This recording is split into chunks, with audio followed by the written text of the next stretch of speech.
శనిదేవుడు న్యాయదేవుడు, కర్మ ఫలాలను ఇచ్చేవాడుగా చెబుతారు. ఛాయాపుత్రుడు అయిన శని దేవుడికి హిందూ మతంలో ఒక ముఖ్యమైన స్థానం ఉంది. ఆయన కృప, కోపం రెండూ ఒక వ్యక్తి జీవితాన్ని చాలా గాఢంగా ప్రభావితం చేస్తాయి.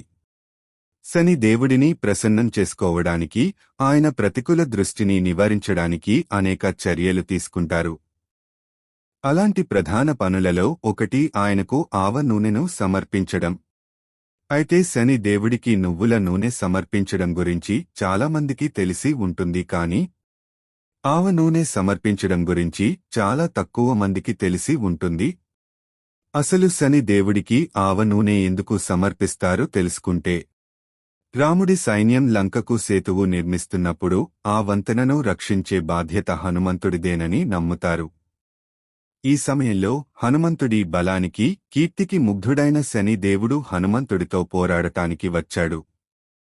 హనుమంతుడు రాముడి పట్ల భక్తిలో మునిగిపోయాడు. పోరాటం వద్దని శనిదేవుడిని ఒప్పించడానికి ప్రయత్నించాడు. కాని శనిదేవుడు యుద్ధం చేయాల్సిందేనని మొండితనం చేశాడు. శనిదేవుడి మొండితనం కారణంగా శనిదేవుడికి, హనుమంతుడికి మధ్య భీకర యుద్ధం జరిగింది. దీనిలో హనుమంతుడు శనిదేవుడిని ఓడించాడు.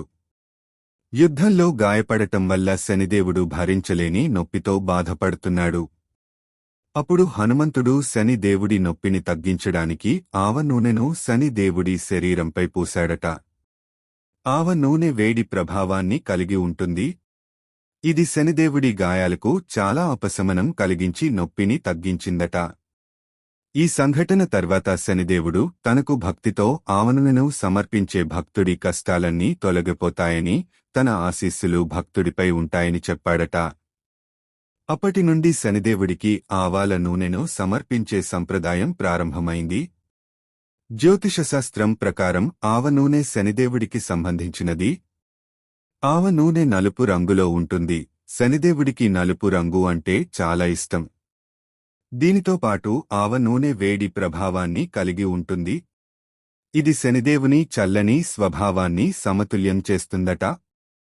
ఆవ నూనెను సమర్పించడం వల్ల శనిదేవుడు ప్రసన్నుడవుతాడని, భక్తుల జాతకంలో శని దోషం, ఏలినాటి శని వంటి ఇతర శని దోషాల ప్రతికూల ప్రభావాలను తగ్గిస్తుందని నమ్ముతారు.